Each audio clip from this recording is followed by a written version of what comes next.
Bom dia, amados. Quero saudá-los com a graça, a misericórdia e a paz do Senhor. Amém? Mais uma quarta-feira onde nós separamos pela manhã meditarmos nos Salmos. Hoje vamos falar do Salmo de número 14. Este salmo fala principalmente da depravação total do homem caído. Este salmo apresenta o ateísmo prático, revela a corrupção do coração do homem em sua insensatez em negar a existência de Deus. Este salmo foi escrito pelo rei Davi, embora não saibamos em que ocasião de sua vida isso aconteceu, provavelmente na época do rei Saul, ou na época da perseguição de Absalão, seu filho, quando queria subjugar o seu trono. O Salmo fala de pessoas poderosas que com o seu poder vão fazer mal às outras pessoas. Curiosamente, o Salmo 14 é quase idêntico ao Salmo 53. O esboço do Salmo 14 pode ser organizado em 4 partes. O ateísmo prático, no versículo 1, a depravação universal, nos versos 2 e 3, o juízo do Senhor, nos versos 4 a 6, a oração pela redenção dos justos, finalizando no versículo 7. Começamos falando do ateísmo prático, que o início do versículo nos apresenta. Assim, o Salmo 14, no verso 1, diz: diz o insensato no seu coração, não há Deus. Corrompem-se e praticam abominação. Já não há quem faça o bem. O ateísmo prático é o viver das pessoas como se Deus não existisse. Como se Deus não julgasse ninguém, como se Deus não condenasse ninguém, como se não existisse condenação. Os homens podendo fazer o que bem querem e nada vai acontecer com eles. O Salmo diz que a humanidade vive nisso, vive nessa insensatez. Elas vivem como se Deus não existisse e, consequentemente, vão fazer o mal às pessoas. Davi inicia o Salmo 14 dizendo: diz o insensato no seu coração, não há Deus. A palavra insensato, nesse verso, transmite a ideia de perversidade. Uma perversidade agressiva e deliberada.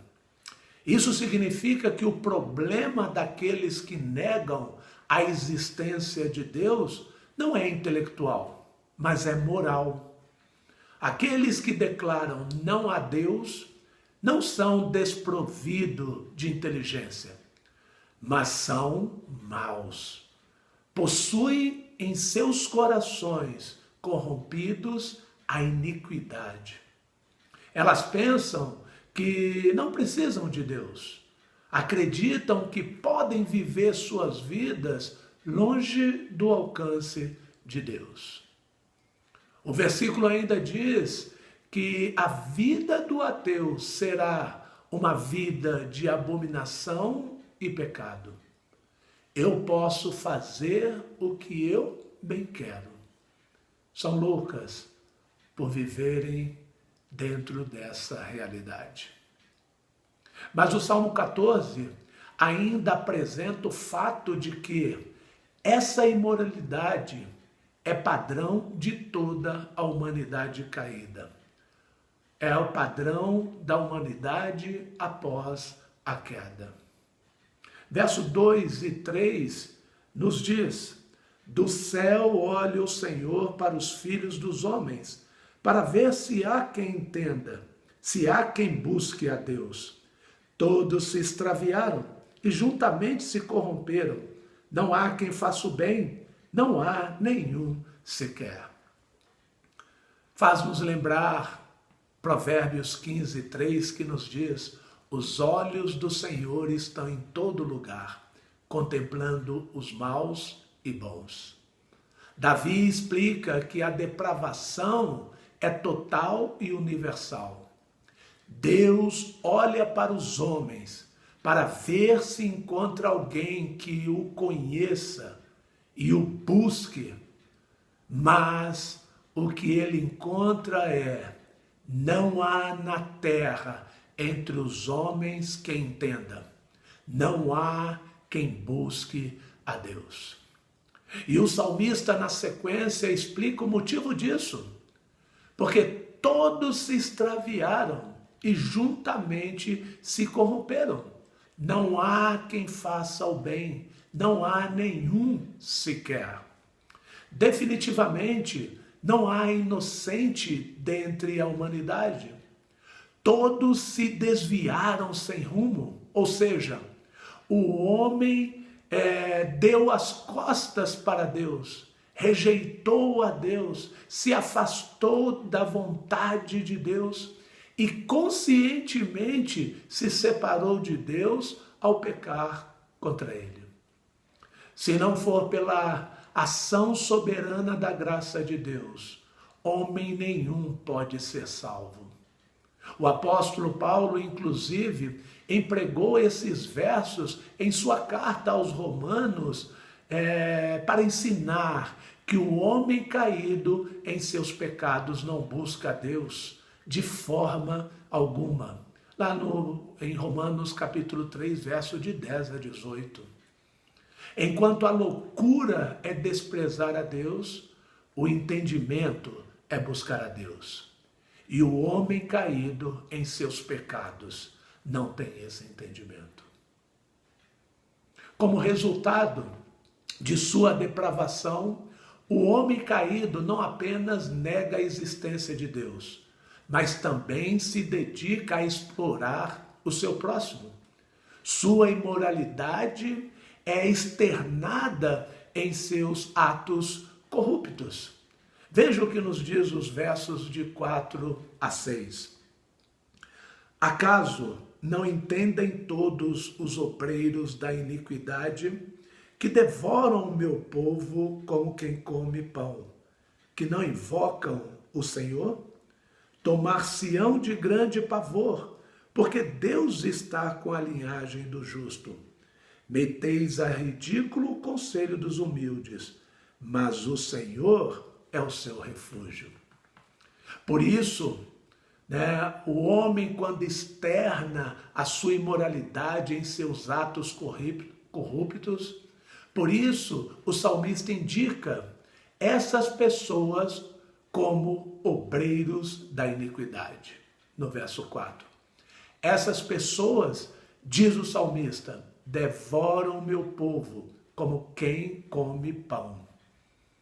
Em outras palavras, em vez de buscar o Senhor, o perverso sente prazer em explorar os necessitados e se opor àqueles que amam o Senhor. Tem prazer em fazer mal ao justo. Mas embora os perversos vivam como se Deus não existisse, eles não poderão escapar de Deus. O Senhor é quem cuida dos justos. Ele haverá de julgar a terra com retidão, e nesse dia restará aos ímpios apenas o pavor. Serão tomados de extremo pavor. Davi também observa que, apesar dos ímpios zombarem dos que temem a Deus, desdenharem dos justos, perseguirem os justos, Deus é o refúgio daqueles que aos olhos do mundo parecem desamparados. Inclusive, muitas vezes, Deus torna o mal contra os justos em bem para eles. Lembremos José, quando respondeu aos seus irmãos que estavam com medo de serem mortos por ele. A resposta dele foi: vós, na verdade, intentastes o mal contra mim, porém Deus o tornou em bem. Esta é a verdade. Quando das adversidades e situações difíceis que nós venhamos a enfrentar. Contudo, no dia do juízo, todos os inimigos de Deus e de seu povo não encontrarão lugar onde poderão se esconder. Nem mesmo a morte poderá livrá-los da ira do Cordeiro. Os reis da terra, os grandes, os comandantes, os ricos, os poderosos e todo escravo e todo livre se esconderam nas cavernas e nos penhascos dos montes e disseram aos montes e aos rochedos: cai sobre nós e escondei-nos da face daquele que se assenta no trono e da ira do Cordeiro. Porque chegou o grande dia da ira deles. E quem é que pode suster-se? Apocalipse 6, de 12 a 17. O ímpio, neste momento, vai passar pelo juízo final.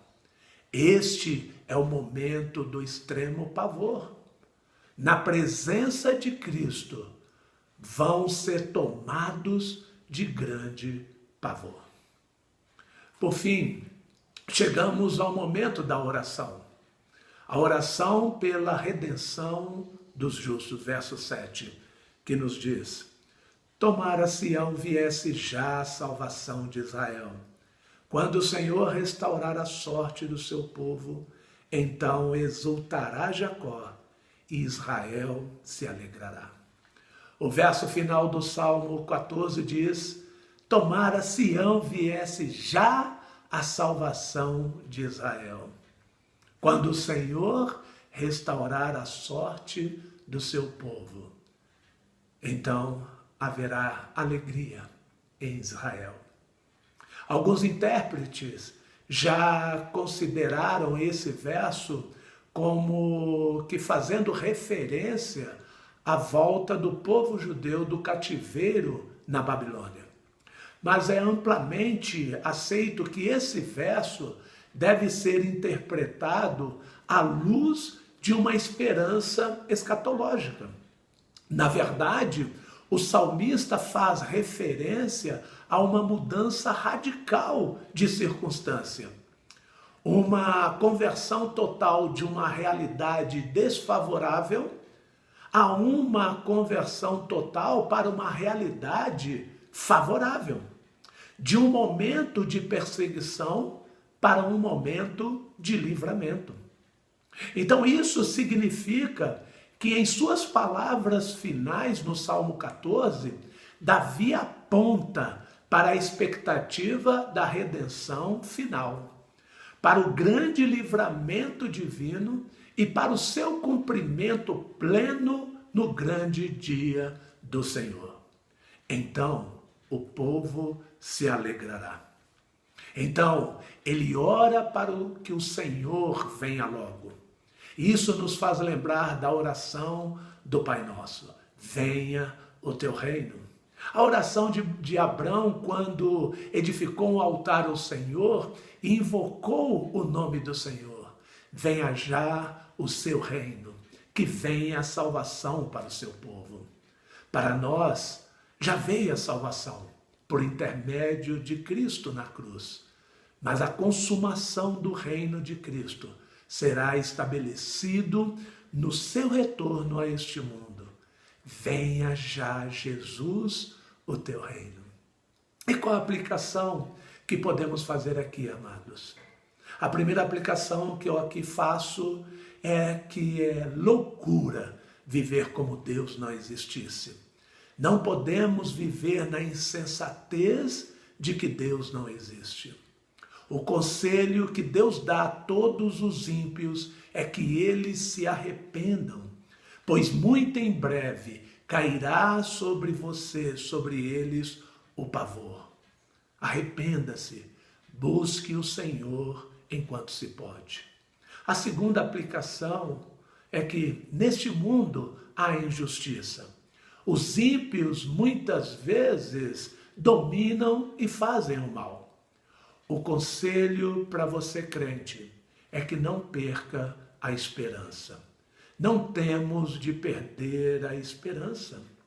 Por mais que o ímpio poderoso deste mundo ache que Deus não existe e que não há justiça nesse mundo e que ele pode fazer o que bem quer e nada vai lhe acontecer e que pratica o mal confiado na impunidade, a Bíblia diz que não é verdade. Deus julgará o ímpio e ele terá pavor. Confie na justiça de Cristo. Confie na justiça de Deus. Confie que o Senhor é o nosso refúgio. Não desanimemos, mas refugiemos no Senhor. Então, o que precisamos fazer mediante todas essas adversidades, perseguições e situações difíceis que venhamos a lidar? Ore. Ore ao Senhor. No meio das angústias, das situações difíceis, Davi orou: venha logo o teu reino, Senhor. E que assim seja a nossa prática de vida, mediante as adversidades, mediante a perseguição do ímpio, mediante a maldade do ímpio, mediante o que ele faz e que se esconde na sua impunidade. Oremos, porque há de chegar um dia que o Senhor julgará todos os povos, tanto os bons, principalmente, quanto os maus. Vamos orar? Maravilhoso Deus, obrigado pela Tua palavra. Que o Senhor nos ajude a vivermos uma vida em que possamos glorificar o Seu nome, revelar ao mundo a Sua existência por meio do Evangelho do Senhor Jesus Cristo. Que a cada dia busquemos o Senhor como nosso refúgio e que pela graça possamos descansar nele. Obrigado pela nossa salvação e que a cada dia nos firmemos na Tua palavra. É o que eu oro, no nome do Senhor Jesus Cristo. Amém.